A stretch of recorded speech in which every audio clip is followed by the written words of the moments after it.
Hello, everybody. Welcome. I want to welcome all of you to our semi-annual business meeting. And I decided since this is I'm Patty Lombard, and this is my last meeting as president. And I thought, I'm just going to give you some thoughts in a more cohesive way than I normally do. So here we go. All right. It's hard to believe this is my last meeting, but I just want to say what an honor it's been to serve as the 64th president of the Ebell of Los Angeles. I love saying that, 64. I started my term on July 1st, 2020, as the city and the state were under stay-at-home orders imposed by health officials in an attempt to stop the spread of COVID-19. I knew that my predecessor, Ginger Bernard, was going to be a tough act to follow, but little did I know we'd be in the midst of a worldwide pandemic. In that first year, all of us learned to pivot to the virtual world of Zoom, where we conducted many of our programs online, and we've learned the convenience of it, which is why we're here today. When we couldn't get into the building, we created the magazine. We migrated our communications to members online in the e-magazine. And in my first post in October, I reported, I'm pleased to report that the Ebell is hanging in there, thanks to your generosity and the support of 2 hectic months of filming. Thankfully, we've been able to reschedule weddings that have been planned for January and February to later in 2021. And you will be pleased to know that the Ebell is still getting contracts for weddings in 2022, as brides know our historic building will be open for their special day at some point when the pandemic is behind us. Wow. Today, I'm very pleased to report that we are doing much better than hanging in there. And thanks to the collective commitment of the Ebell Board, our professional staff, led by our first ever executive director, Stacy Brightman, who joined us last August, and you, our loyal members, we are moving forward on a path to achieving the vision and mission of our founders. We are emerging from the pandemic a stronger, more focused organization. We have spent the last 6 months working and planning our future. And I'm excited to say that we are on the cusp of achieving great things that will secure our building and the future of the Ebell.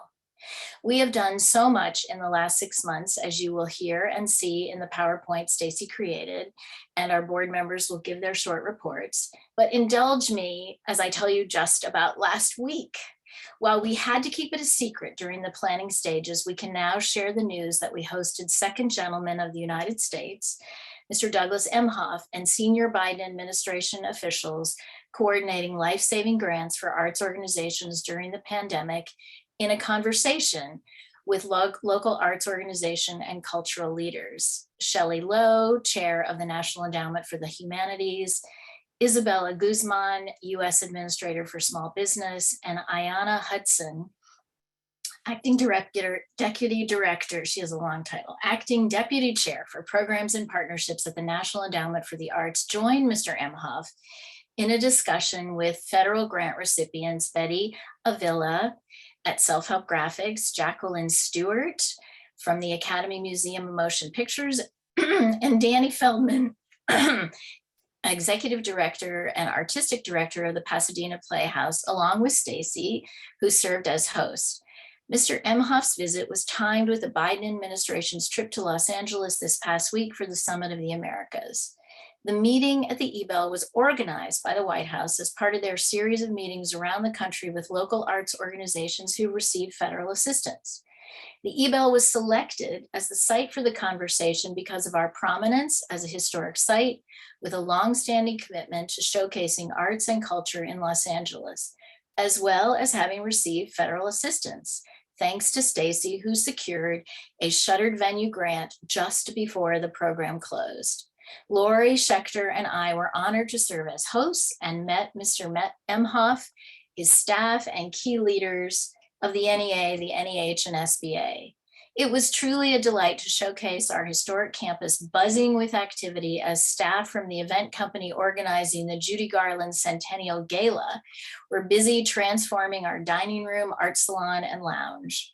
I hope many of you joined the some 400 visitors who got to see the exhibit of Judy Garland's costumes on our stage. Again, Stacy connected the dots between our club and a special event that rented the facility and invited the exhibition curator to showcase the costumes on our stage as part of the Open Doors California weekend, showcasing 50 historic venues. As part of California Preservation Foundation conference, Stacy even won a small neighborhood purpose grant from the Greater Wilshire Neighborhood Council to underwrite some of our costs. The previous week, thanks to Stacy's connection with Congressman Adam Schiff's district office, we co-hosted with a congressman who will soon officially represent the Ebell when new congressional district lines take effect January 1, 2023, in a discussion with arts organizations in the district to discuss federal funding of the arts and pandemic recovery. Over 100 organizations attended, many learning about the Ebell for the first time. I want to thank all my fellow board members who participated and helped host our guests. And then locally, we hosted mayoral candidate Congresswoman Karen Bass, who is now in a runoff in November. This was our third conversation in the Meet the Mayoral Candidates series we hosted with LA World Affairs and Town Hall, a partnership initiated by Stacy. Congresswoman Bass enjoyed meeting high school students before the forum and a casual conversation in our historic theater. It really made a significant impression on her. So these meetings with local and federal officials were enlightening and shall prove extremely useful as we chart our way forward to raising the funds we need to bring our historic building into compliance with the City of Los Angeles's earthquake safety building codes. All these special partnership events help us raise our profile while raising revenue, and thanks to our excellent professional staff, take place seamlessly along with our traditional Ebell programming, like our fascinating lunch, learning about the vanishing stepwells of India, our first chorale concert since the pandemic, and our first art salon event since the pandemic with over 200 invited guests. I want to offer my congratulations to Julie and the RCA committee for another spectacular luncheon, celebrating all the very worthy organizations that we are honored to support. This week, I hope you will join me Wednesday for our legacy tea, where we are honoring the memory of two Ebell legends, Betty Jean Shea and Gloria Draget, for their contributions to the Ebell. And as you will hear later today, we have completed the first phase of our master planning process for the building that has provided a roadmap as well as a budget for our rehabilitation and code compliance work. And Thursday, we are holding a strategic planning retreat where the final draft of the document will be adopted and shared with all of you shortly. And I want to thank all of you who participated in that process. It has been my honor to serve, and I want to thank you for the opportunity. I plan to join you as a regular member, just like everybody else, and continue to be involved and support the work of our professional staff, our fellow volunteer leaders, as we embark on this really bright future for the Ebell. So that's it from me, but I want to go ahead and kick off the meeting. And I think we always start first with the finance report from Madeline. Oh, and if you wouldn't mind just keeping your comments, because we've got a lot of things to do, not like me, to just 1 or 2 minutes, that would be great. Thanks. So are you ready? Let's go ahead and we'll give a start with Madeline. Well, hello. Okay. I will keep it very short. The systematic cash flow that we have is, I think, especially during a period of pandemic, one of the most important things to track for the Ebell, because we experienced a lot of cancellations during the pandemic, but it was important to keep as much on the books as we possibly could, which we did with filming to bring in revenue, and also a really, really strong support from all of the members and the membership fundraising that we did. So I want to report that the income from memberships and partnerships revenue is stable, and that the Wilshire Theater now has approximately $133,000 in deposits versus refunds and redemptions of $200,000 a year ago. And these were refunds due to COVID. We are really putting the pedal to the metal to bring back theater for the Ebell. And and I'm sure that it will come back very strong. Now, catering and special events, wow. They have approximately 3.8 million in deposits on the books, and this is versus about 800,000 a year ago. So they too experienced redemptions, but not totally full redemptions. So they've increased their expected revenue by about 3 million. And then, of course, hats off to filming and parking, which did very well last year as the Ebell was available to book these events once the county and other local public health organizations said that we could. So they continue to do well this year. Now, with respect to club investments, this does not include our philanthropies, just investments that we hold within the treasury of the Ebell. Earlier in the year, the club treasury was sufficient to add more to the 3 club accounts that we hold at Merrill Lynch. And we do this to balance the liabilities of holding client booking deposits. Because as I said, deposits can disappear if people change their minds. And although the bond and equity markets have been extremely volatile and negative this year, most of the revenues are held in reserve in money market funds and dividend paying assets. So the losses due to the fall in the stock market and the rising interest rate environment, they've been less of a concern. Who knows where the market will hit bottom? Patience is the name of the game, as I'm sure all of your advisors are telling you. But we will be increasing the assets in the operating reserves and into the safest vehicles possible. And we are doing this by adding about $10,000 per quarter for every quarter that operations are profitable. So we were able to do that this past quarter. Now, income and cash flow from other sources. As Patty mentioned, the SBA approved our application for a shuttered venue operating grant. And this is in addition to the 2 PPP loans that we received. We got forgiveness on that. So we cannot use the shuttered venue operating grant to pay off the EIDL loan that we received, which was $500,000. That still remains on the books. But fortunately, the interest rate on the loan is a very low 2.75%. We can use that EIDL to improve the building and to help with our long-term improvement plans. And we can use the proceeds from the shuttered venue operating grant to reimburse ourselves for qualifying expenses that were incurred during the pandemic that were not covered by the 2 PPPs. You can't double dip. Now, another nice surprise is that we were approved for what they called employee retention tax credits during COVID. And it's my understanding that we were granted approximately $200,000 in employee retention tax credits. And while this is not income, the credits will help our cash flow because we can apply it to payroll expenses. So that is a synopsis. If there's any questions, I'm happy to take your questions. Thank you, Madeline. That was great. We really appreciate that succinct report. So Stacy is behind the scenes operating our PowerPoint. And Julie?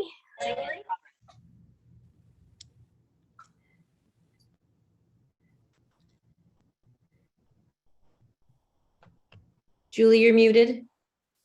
Yeah. Yeah, I am now. Okay. When I wrote this, we hadn't had our next meeting, which we did today and was very successful. We did have our annual luncheon, which was also very successful. We don't have final numbers yet, but we think there were 110 plus attendees, and we had over $200 in donations, and we got a couple new members for the RCA. We had 3 speakers. Sorry, this is over me. From some of our grantees, LA Center for Law and Justice, We Spark Cancer Support Center, and Good Shepherd Center for Women and Children, Farley House. It's always really interesting to hear the stories of the people that we are helping out. Let's see. Today was we did have a meeting today, which was very successful. We did manage to elect all of the officers that we needed. I also presented a proposal to improve grantee selection, something we've been discussing for more years than I've been a member. And I'd like to say that the proposals I made were all accepted, so it was a good day. I think that's about it, except that of course, our endowment has gone down, but that's to be expected. All right. Well, thank you so much. Anne, can you give us your scholarship committee report? Yes, I am pleased to say that we have supported 65 students over the course of the last year to a total of almost $300,000. And we are very proud of the fact that 25 of them graduated. They earned their bachelor's degrees over the course of the year, 20 of them at the end of this spring. So we are looking forward to welcoming probably 40 of our continuing students back with us again next fall. In April, by our application due date, we had 69 applications, of which 46 met our minimum qualifications. They have since been read by at least two of our members, and then interviewed by two other members. We are assembling the scores from that. We'll be combining it with assessments based on their cumulative GPAs being at least 3.25, but many of them are up at 3.8 to 4.0. And then we're following up with a financial need assessment. We will be putting all of that together, and in 2 weeks from today, we will be selecting the new scholars who will be joining us next fall. And it's going to be it's always a tough decision. And the endowment income being down is going to make it just a little tougher still. So, but we've got a good crop of students, and we will have a strong class starting next fall. Thank you, Anne. We always appreciate all the work that the scholarship committee and the Rest Cottage committee do for us. And I want to thank the 12 members who took on the work of reviewing all 46, well, starting all 69 of the applications. So thank you, members. And speaking of members, I'm going to segue to Aretha in just a moment, but if any of you, we are going to have a vote on a bylaws change that is largely administrative, but we need 50 members to be on this call. So if you know anyone who you can quickly text and share the link, and you can do that just by clicking that little green shield way on the top left corner of your screen. And we could just round up a few more people, that would be fabulous, so that we can do this vote. But without further ado, let me ask Aretha to keep us going. Okay. Thank you, Patty. Hello, everyone. So I'm pleased to announce that our total membership for the 2021-2022 period is 454. This represents a 10% increase over last year's numbers. And so we're very pleased with that, especially with COVID during these last 2 years. In February, we once again collaborated with programs and sent out Galentine's postcards to our membership. In April, we hosted a brunch for our new members, and the new members that received an invitation had joined the club from October 2019 to April 2022. They were able to tour the club, and the tours were led by Donna Russell and Christy McElroy. The brunch was intimate and well attended.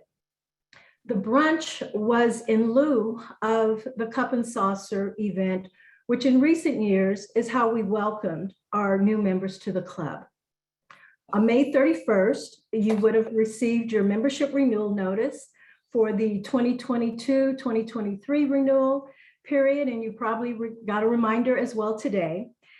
You may renew your membership online by going to your member login, or if you have a credit card on file, you can contact Haley by email at haley@ebellofla.org, or call her at 323-931-1277, extension 159.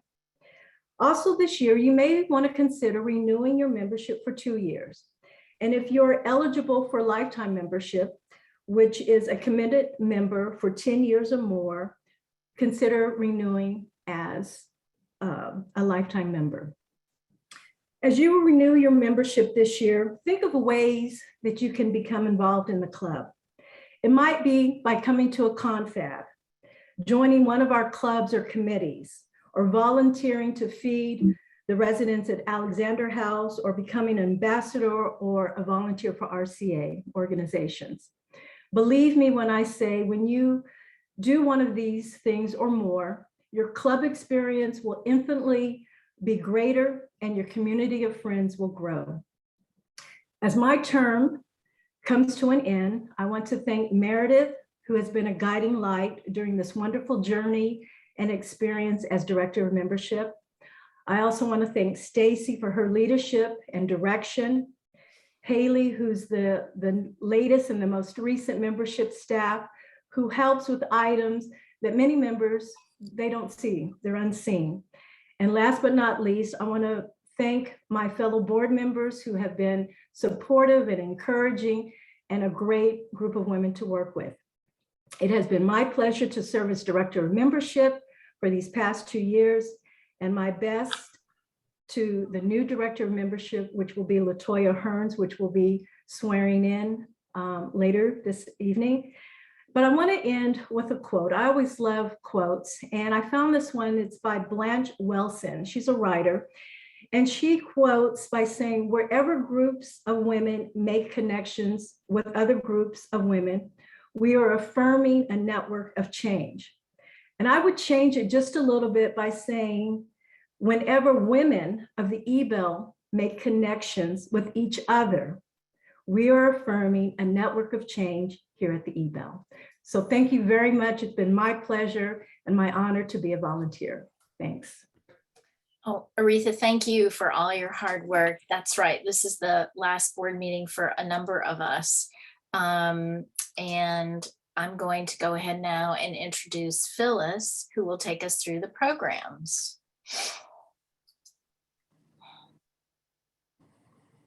Just have to unmute, Phyllis. Got it. Hello, everyone. It has been a privilege and a true pleasure to serve on the board as program director of the Ebell these past 2 years. I have gotten to know so many of you personally along the way, and I thank all of those who have helped, either by serving on the committee, by suggesting a great program or a great speaker, and or chairing an event. What a journey it has been through the vagaries of this fickle pandemic, often a challenge as we learn to Zoom and to juggle the schedule. So thank you for bearing with us. And now that we are able to be together again in our clubhouse or theater or out on the town, albeit with precautions, we are busy creating a new normal for our events. Kudos to those members who have presented at our member spotlights, sharing their life stories, their passions, and their personal experiences with all of us. We are a club, we as a club are the richer for it, knowing more about each other's amazing and often surprising achievements that make us all very proud to be members of the Ebell. We have hosted our first in-person spotlight, and we will have another scheduled this summer. We have planned some light programming during the coming summer months. Ebell events will include field trips and our regular confabs at the club, with summer highlight, of course, being our long-awaited barbecue, an outdoor event, which is always quite the extravaganza. You can look forward to a Caribbean theme this August 5th, encompassing a very impressive islands menu created by our newly promoted Chef Tommy, and music of the steel drum variety.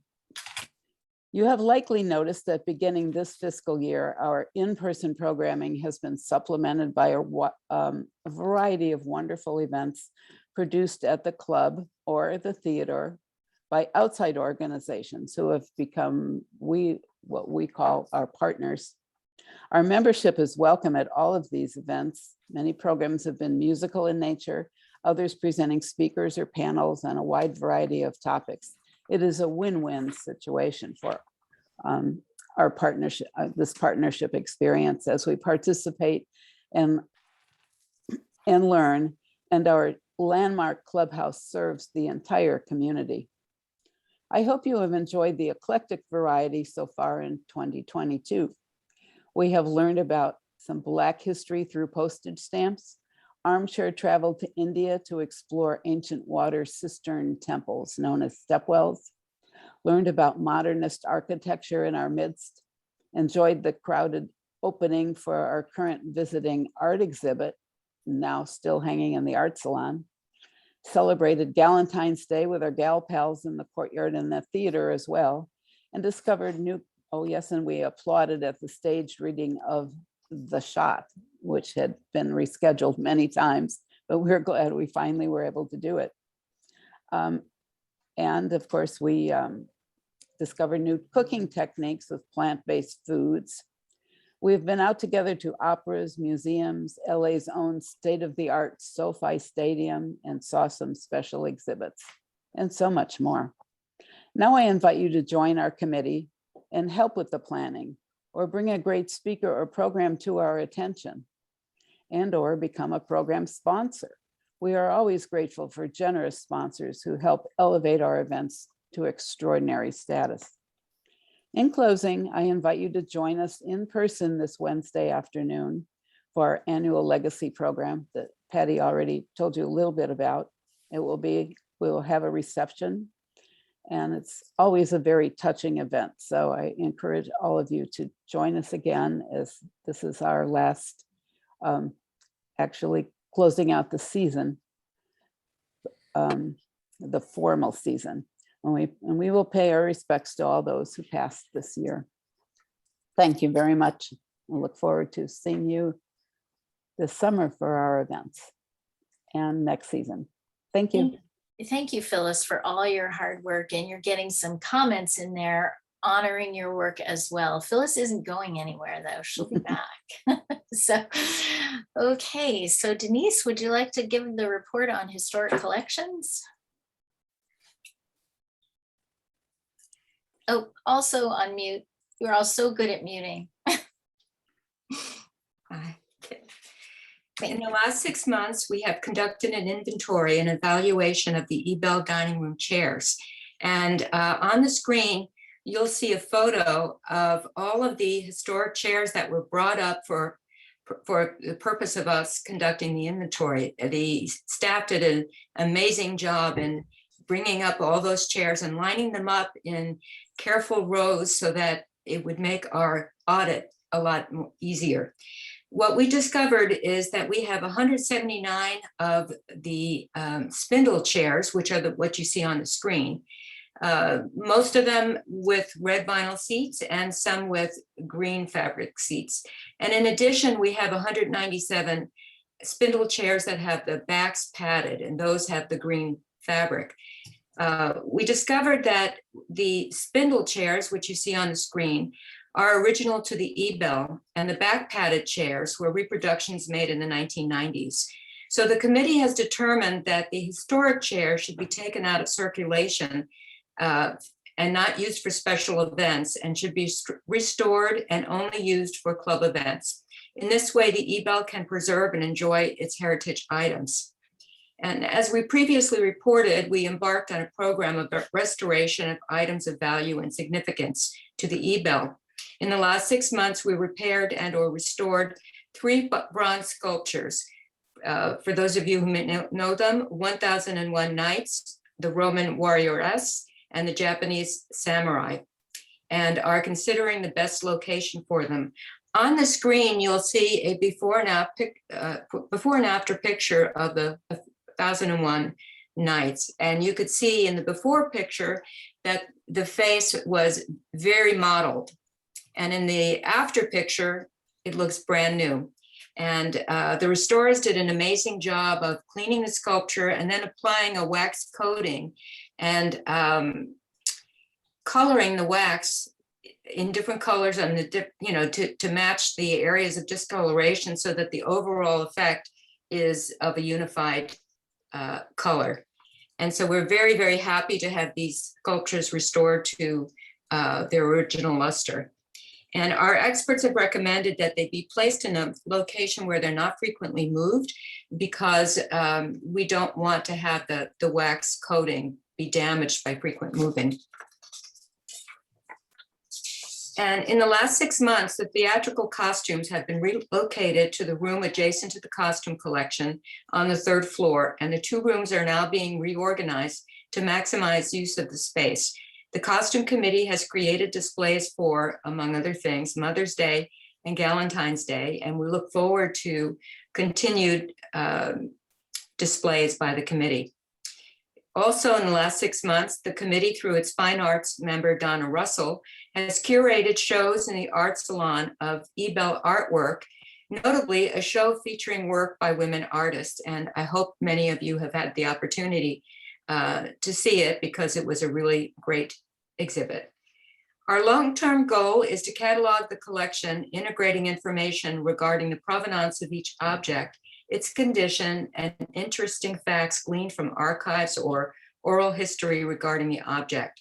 In this regard, we are working with administration on the feasibility of obtaining a cloud-based database system accessible to all members of the committee. Similarly, Archives is busy maintaining both physical and digital copies of documents within its control. Another goal is to establish a generalized furniture arrangement plan for the 1st floor that would easily render furniture removal and reassembly for Ebell staff to provide an inviting environment.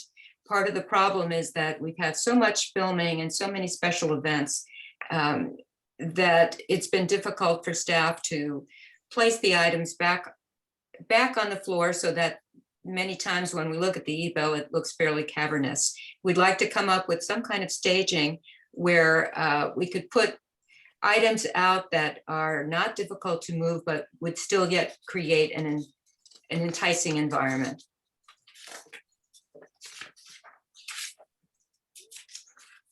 We have to address the issue of the player piano. I don't know if many of you remember Mark Richards, one of our male members. He died within the last 2 years, and his estate donated a player piano and many rolls of player piano music to the Ebell. And we are going through the heart-rendering analysis of whether we will be keeping that player piano and using it for Ebell members, or possibly donating it to a more worthy recipient. And finally, we intend to spruce up the men's lounge, which is probably the sorriest looking public space at the moment, merely by moving existing pieces of furniture from other places in the Ebell into the lounge to make it a little bit more inviting. We meet the 1st Wednesday of every month via Zoom or in person, depending on the state of the pandemic, and we welcome any members who wish to join. No experience is necessary, only enthusiasm. Finally, I'd like to thank all members of the committee for their dedication and their hard work. It is a very hardworking committee, and I enjoy working with everyone on it, and hope that many of you will join us as well. Thank you. Thank you, Denise. We really appreciate all the consideration that you guys put together.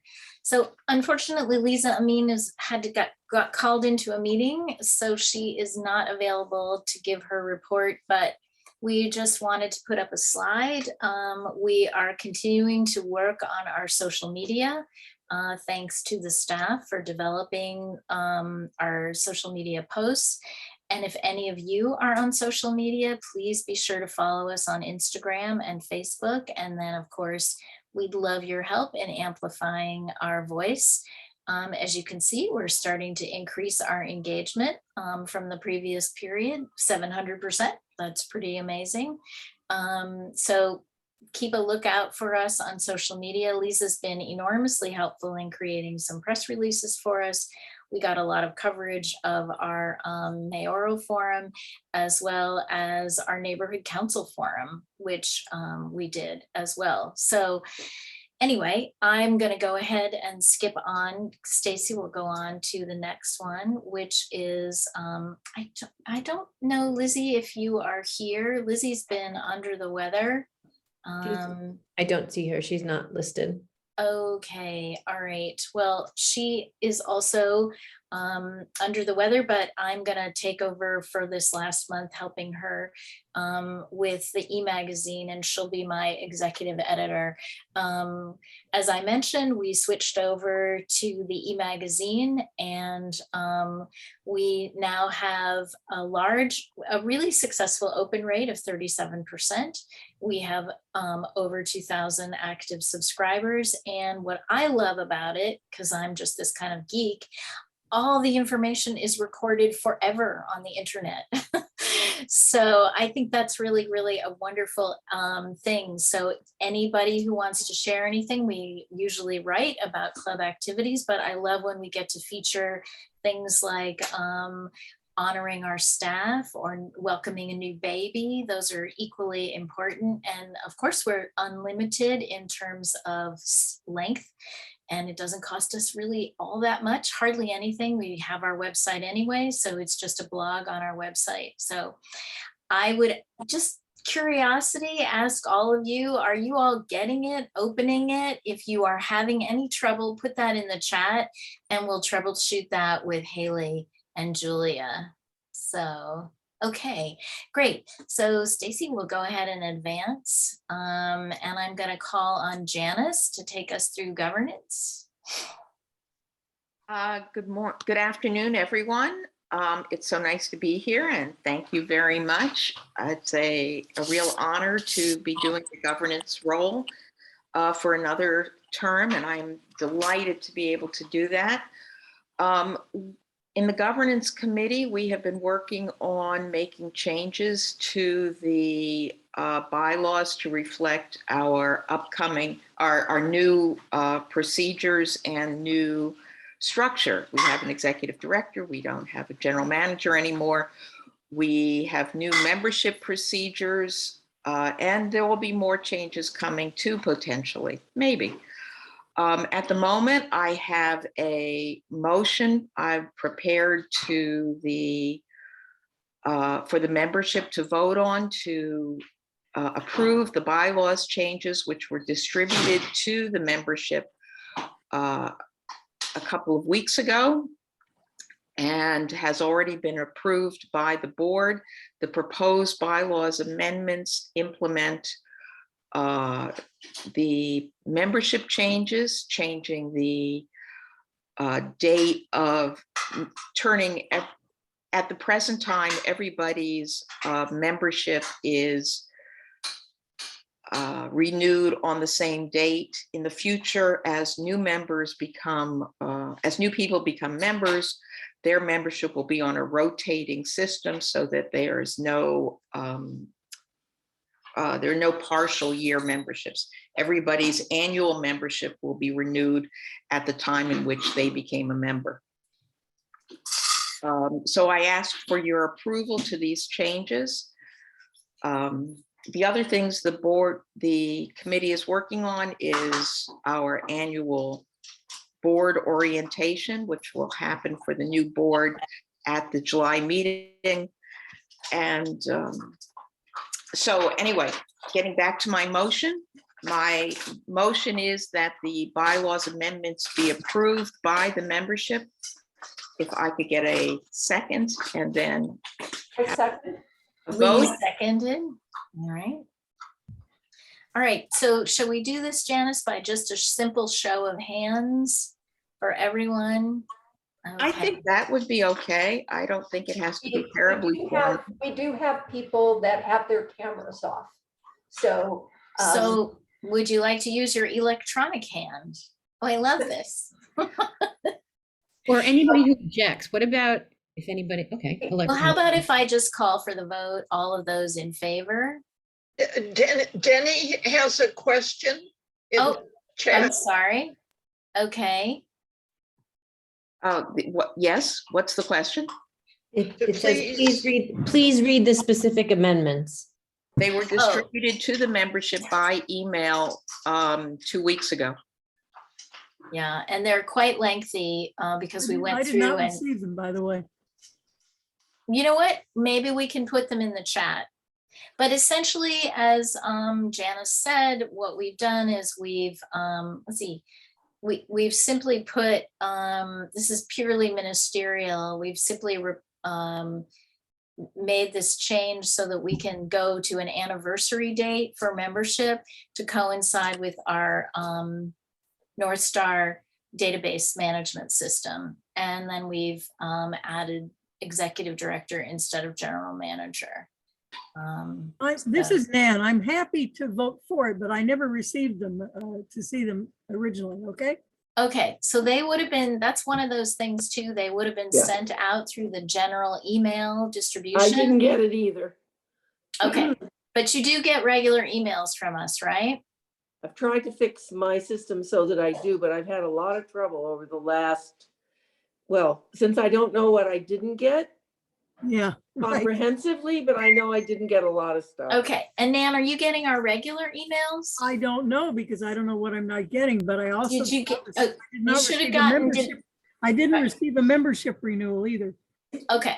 Okay, so what we'll do is we'll look at you guys and see what you're getting, but we can definitely, Haley and Julia and Meredith are magicians when it comes to email, so we'll fix it.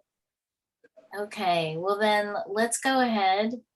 So we have a lot of people who very nicely have used the Zoom function and raised their hand. So that's great. But for those that either don't know how to use that, if you can please raise your hand physically and hold it up so that I can just make sure that I see we've got hands up. And we've got some people who have not used the function or have not taken their cameras off. So, but I see plenty of hands up. So thank you for that. I'm going to ask if there is anybody who votes no on the changes. So everybody else take your hands down. Let me see if I see any hands up that are voting no. I don't see any. And does anyone abstain? I don't see any abstentions. So we have a majority of the group that voted to approve this. So thank you very much. Great, thank you all. It looks like there's a couple of people in the chat who have some technical questions. You know, you can change your name. I think Meredith, you might be able to type back the answer to that. But you know what? Email is always problematic, but we always want to work on it, and we want to make sure you should be getting emails from us every week. We're always reminding you of things because, and if they're going to spam, we can fix that too, or we'll try. All right, so let's go ahead. Thank you so much, Janice, for your report. Let's go ahead and we'll do the Development Committee report. Lorraine? Yep. Well, thank you very much. I'm so pleased that everyone's attending. It's been a really fascinating 4 years. This is kind of the end of the road for me, though I will be working with the Ebell Friends Committee. Just to give you sort of an update on the past 6 months, and then I'll go through some general things. The strategic plan and master plan were the focus of the last 6 months. We've been talking a lot about fundraising and where we want to go with it. It's been kind of on the back burner because, you know, there's only so much we can do. But going forward, the board of the Ebell staff and Ebell Friends will be involved in raising money for the Ebell. We will be concentrating on a fundraising plan, a possible new hire, a rollout to membership and the committee and the community about our need to restore and preserve the building to the tune of 25 to 50 million. So it's a really big number. Sorry. Oh, okay. We're also going to be designing a capital campaign, as well as working on an endowment for the building and a planned giving program. A couple of people have asked me about that, and it's something that's on the burner, and we've talked about getting a consultant and working on that with our membership. Grants are a continued source of funds, and we're in the process of spending the money that we've already received. There's a tremendous amount of paperwork that's involved, and Kay and Fran have been just wonderful about working on the grants, but in some cases we've had to make a payment out of the Ebell Friends to match it. So it's quite complicated, but once we complete the grants that we've worked on, we will be going back and getting hopefully more money from some of the same places and some new places. Now, Ebell Friends has funded a number of projects in the building and in the garden to the tune of about 100,000. 30,000 was contributed to the master plan this year. So we've been very involved in all aspects of sort of bits and pieces before the master plan was designed. I just want to give a special thank you to Fran Varga for participating in all aspects of fundraising and just being incredibly helpful. Denny Frey, who's been in finance, and Kay Ballou as secretary. Christy has just been indispensable as our principal advisor on the building, and she's come to all of our meetings, and I call her the master plan creator. Donna and Regina, thank you for your contributions. Patty, Stacy, Suzanne, it's been a great group, and we will continue to work very hard to bring funds to the Ebell. I appreciate everyone's hard work and tenacity. It's been tough, but we've changed the culture. I think people realize how important it is that we have to raise money for our home. And over the years, we've raised about 300,000. That's versus about 100,000. So this is over 4 years. We've brought in a substantial amount of money, but we have to bring in more. I appreciate everyone who's contributed and will work with us in the future. Great. Thank you so much, Lorraine. There's lots of work to do, but never fear, we have a plan. We will get there. And it'll start with one single step for each of us. Okay, so let's go on. I'm really excited to go ahead and have Stacy give the report so you can have even more detail about all of the work that's being done on the staff's end. Well, Stacy? thank you. Thank you, Patty. And I wanted to say thank you too for your wonderful service. You know, I know many of us will be joining in that standing ovation. It's a great honor to be working with all of you, and in this first year, these first, I think, 8 months, 9 months. So I know my job is to go fast right now, efficiently and fast. Just a snapshot of where we are for the year from your team. The total number of non-recurring programs and events, so not including book club or caregivers or some of the wonderful other regular recurring programs, was 56, with 30 of them at least women focused, which I think is an important thing for us to keep as much as possible, right? You know, having that number, that percentage grow. Total number of attendees was 4,674, including an estimated about 400 that came just this weekend for the Garland exhibit on stage.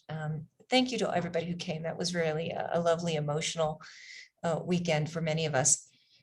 26 partners that have been mentioned several times already, but I thought you might like a snapshot too.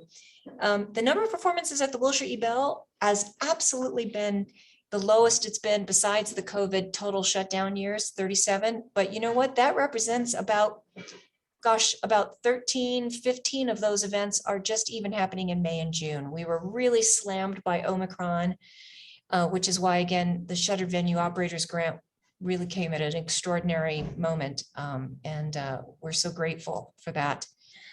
Estimated audiences, 25,000. That number will continue to grow. Number of special events, this is a wild number, 110, with 91 of those being weddings. Weddings have become sort of our earned revenue backbone, because God bless people book weddings far in advance. So it's revenue and it's activity that you can count on. Corporate events come in much later, and filming events come in even much more short notice. Filming, even though in some ways can be perceived as the most lucrative, you can't really count on them. They come in with oftentimes 2 weeks, 3 weeks notice. And there you see 23 on-site filmings. And for a while there, our parking lot was booked January and February. Our parking lots on days that we didn't have programs, our parking lots were quite popular.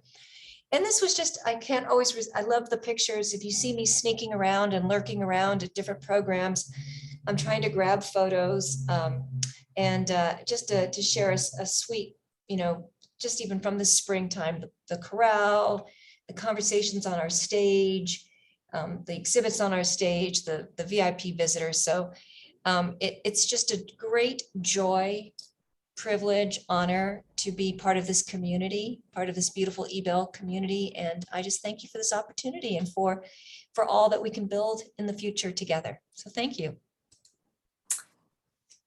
All right, thank you so much, Stacy. There's so much more that Stacy's does on a day-to-day basis that makes my job as the volunteer president so much more doable. So I'm forever in her debt. But now I think we'd like to ask Randy and Lee to give us an update on where we are with our strategic plan. So I thank them so much. Thank you, Patty.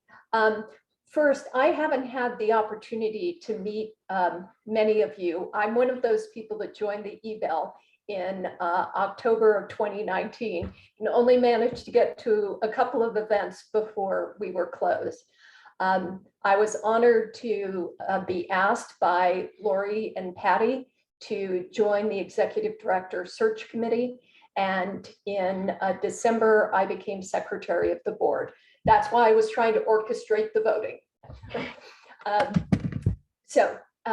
I look forward to meeting more of you in the months to come and working with all of you. For the strategic plan, Randy and I were asked to organize a working group in March, and we quickly realized that we needed a relatively large group of people involved in subgroups focused on reviewing our existing strategic plan and updating our goals and our objectives and developing an action plan to actually implement that. Our major thing from the strategic plan that has been implemented is the hiring of Stacy Brightman. But there are lots of other goals and objectives that the organization has, and so that's what we've been focused on. We conducted over 15 working sessions with more than 30 board members, former board members, and other Ebell members. And so I'm going to pass it off to Randy, and she can tell you where we're taking it from here. Hello, everybody. And on Thursday, June 16th, the close to 40 of us who have been working through the main working group and the sub-working groups since March, as Lee said, are meeting to go over the draft of the revised strategic plan that we've put together. And the intention is that that will be formally adopted by the board on that day, because as Lee mentioned, all of the board members, the current board members, are part of the working groups. And then we move on to implementation, because the strategic plan includes goals, objectives, and action items.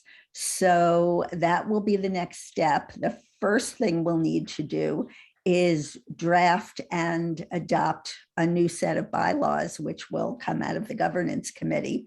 So it's going to take a little time, but we will keep everybody updated as well as we can whenever something big happens. All members will be asked to look at the new bylaws and to adopt them. So you'll all know when this happens.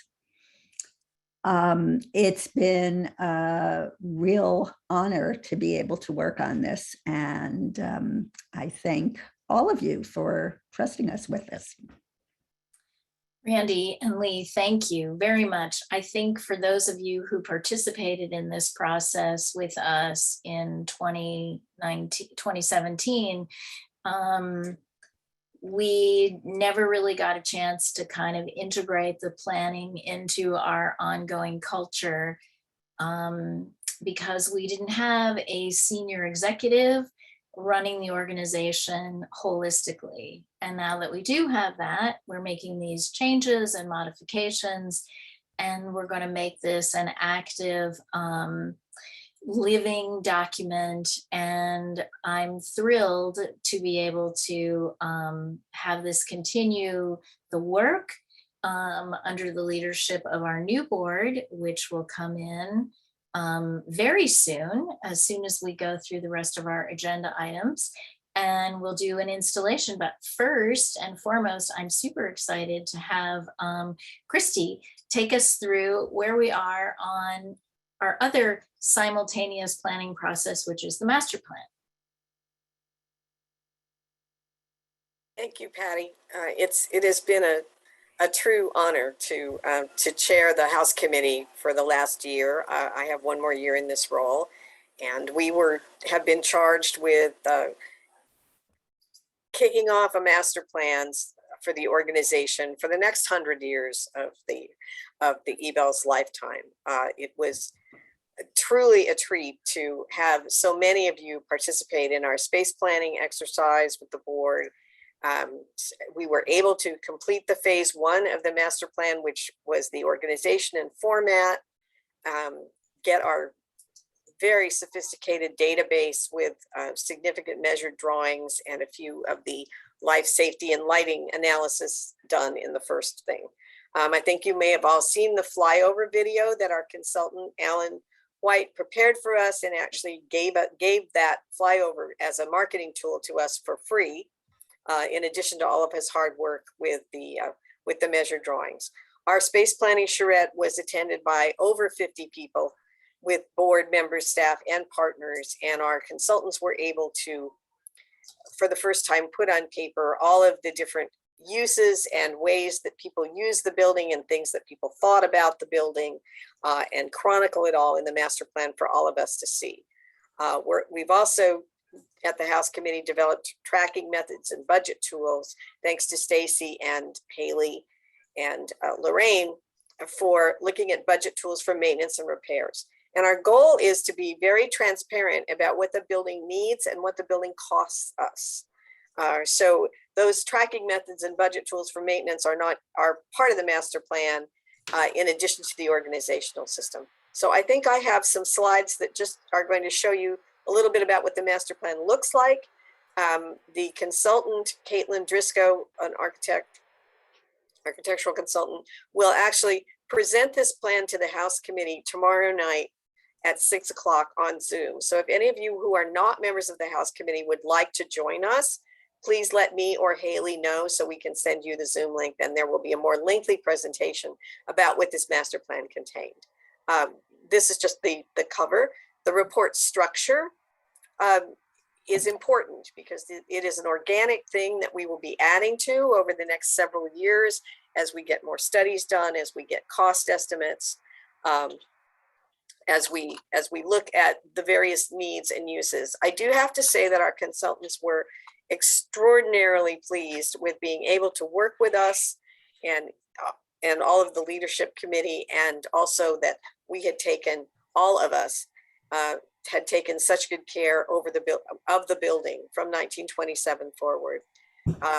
The report structure looks like it goes through master planning, historic significance, approaches to how we're going to talk about the work and the work plan.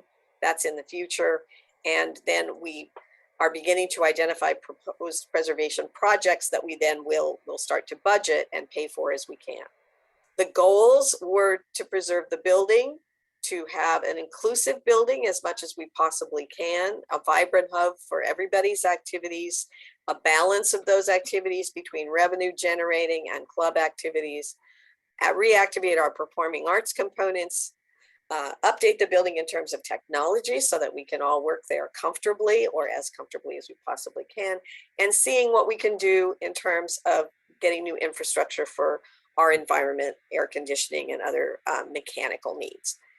So there have been some recommendations about that.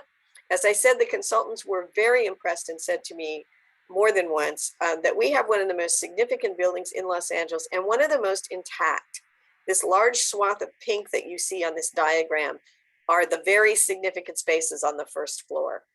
And while many historic buildings have undergone a lot of change, we have had such targeted intervention in our building that this is one of the most intact buildings that any of our consultants who have decades of experience in this have ever worked on.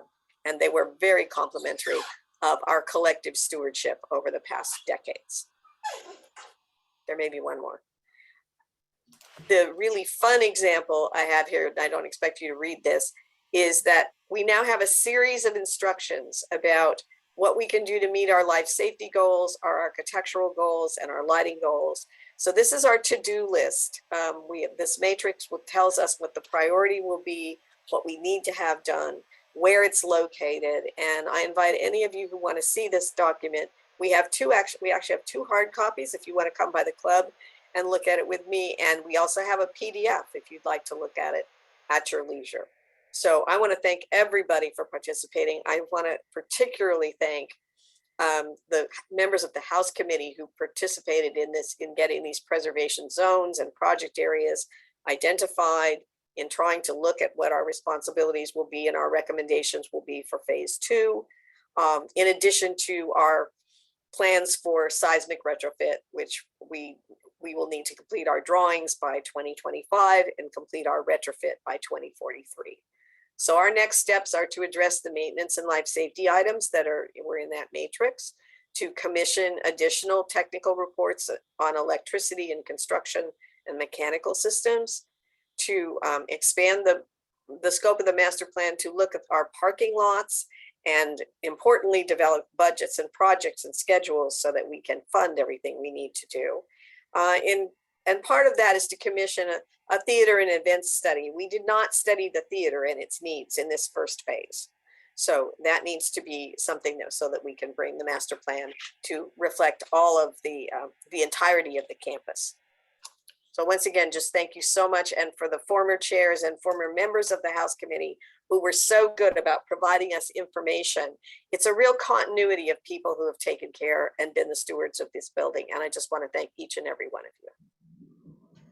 Thank you so much, Christy. And I'd like to reiterate our thanks there. I also want to say that the Master Planning Committee has given us a sort of template, if you will, for how we conducted a little bit of the work on the strategic planning, where we tried to engage as many people as possible. That was a wonderful role model, if you will. We are so lucky to have Christy. We all know her as Christy and love her as Christy, but she's certainly one of the foremost preservationists in the state. And we are so honored that she is doing this for us. We couldn't afford to pay her what she is doing this for as a volunteer. So we owe her a great debt, and we took the opportunity when the National Endowment for the Humanities mentioned that the chair mentioned they were interested in also looking at grants for buildings. We took the opportunity to just sort of say, ooh, might we get in line for those kinds of conversations with you? And we're keeping our fingers crossed and hoping to do a little bit of follow-up there, that we might actually, get our little foot in the door with something like that, because we have an extraordinary opportunity to do the kinds of interventions, but also to bring this building into sustainability for the long term, which is exactly what the NEH is looking to help organizations do. So yay, we'll keep you posted on that. Okay, so now it is my pleasure to let you to go ahead and install our new officers. And I have the oath of office right here. What I don't have though is everyone, I don't know, Meredith, is there any way to highlight our new incoming officers? We obviously know we have Lori and Randy. And is there any way to do that, Meredith? I don't know. I'm adding them in right now. You can't. Oh, really you are. tell, but Okay. they've already taken it's gonna take me a second. I know Meredith is like the Wizard of Oz here behind the scenes. So if you go to switch your view to speaker, Meredith will be adding in our new board members. Let's see. Meredith, I've got them too. Yeah, but to see it, you need to be on speaker view as opposed to gallery. So if you can make that change, Glad to see you, otherwise. Patty, I'm very glad to see you're still on there. I'm still here for the moment, hanging on. I tried to get her on for another 4 years, but it didn't work.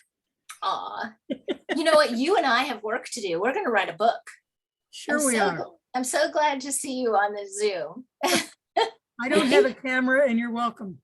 I think I have everybody new on. Is that correct? Okay, and so the people that are continuing, do they technically have to take the oath as well? No. Typically, it's just the Whatever new. we choose. Typically, it's just the new officer. Okay, all right. So let me go find so that you can repeat after me, right? Because we need that. Let me get to that part on my thing. Okay. I do solemnly promise and pledge.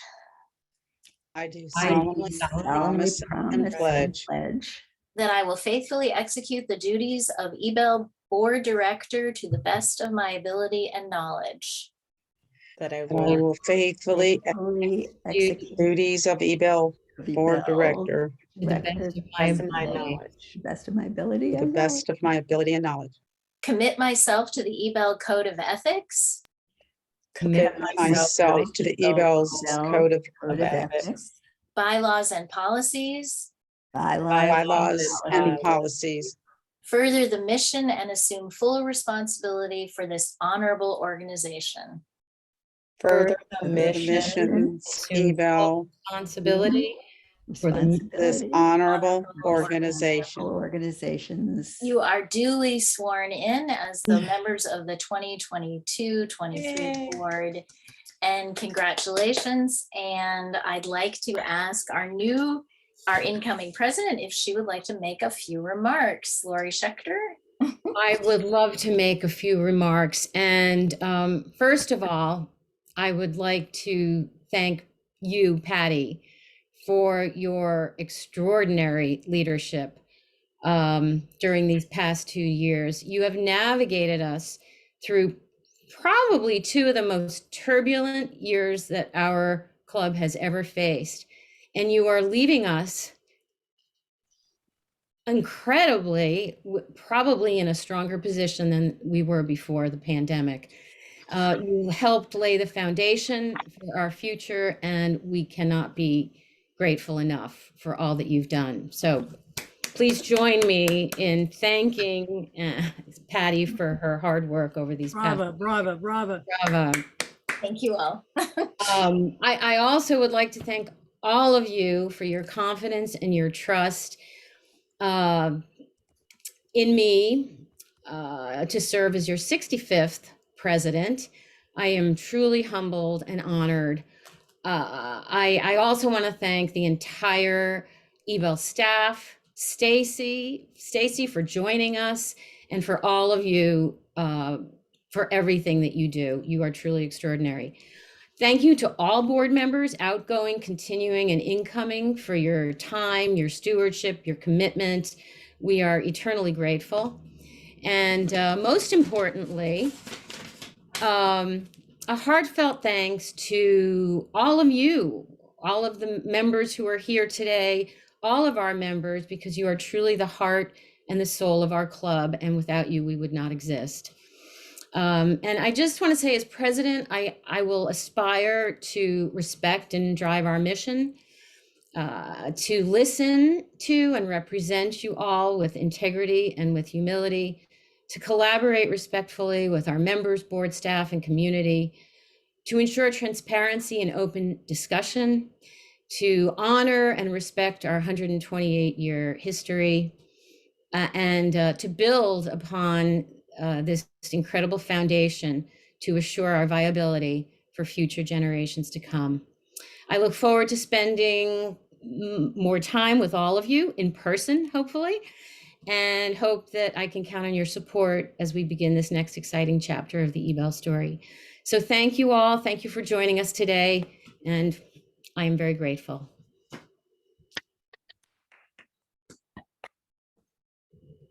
Is there anyone who wanted to speak or make questions, anything like that?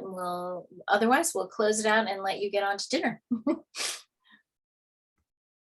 You may shout out if you have anything. Gals first. I think everybody should unmute and just give you gals a big applause, a round of applause. Yay. And thank you, Thank everybody. you. Patty, thank you, everybody. All of you, yes. Great. All right, well, hopefully we'll all see you soon this week at the club. I miss you all, and I want to thank all of you for keeping the place going. I'm still cut. I'm at home, just staying at home, being well taken care of, but I miss being there and I miss seeing all of you. And thank you all for all the work you're doing. Well, thank you for joining us via Zoom. I gotta say, this is the best part of the pandemic, is being able to still be connected to everyone. So that part was good, and we're gonna keep that going. Good. Will the legacy tea be Zoomed by any chance? Will we have, it's in person. I understand. I'm sorry to miss it. Yeah. Well, that's something we're working on, right, Lori? We'll see where we can be able to have two channels, the in-person channel and the virtual channel. Or record it? Will you record it? We could certainly try. Meredith the magician, we can ask. It's all fabulous. Thank you so much. Oh, well, you guys are a wonderful community. It's an honor to be part of you, and we'll look forward to seeing everyone who can be there on Wednesday. But if not, we'll see you soon. Time for wine. Right. Cheers. Thanks, Meredith, for being our magician master.